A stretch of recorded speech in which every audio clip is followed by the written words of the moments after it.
குயவனே குயவனே படைப்பின் காரணரே, களிமண்ணான என்னையுமே கண்ணோக்கி பார்த்திடுமே. வெறுமையான பாத்திரம் நான் வெறுத்து தள்ளாமலே,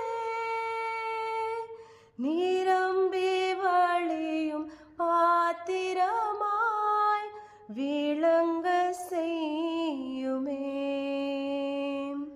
வேதத்தில் காணும் பாத்திரமெல்லாம் இயேசுவை போற்றிடுதே, என்னையும் அவ்வேத பாத்திரமாய் விளங்க செய்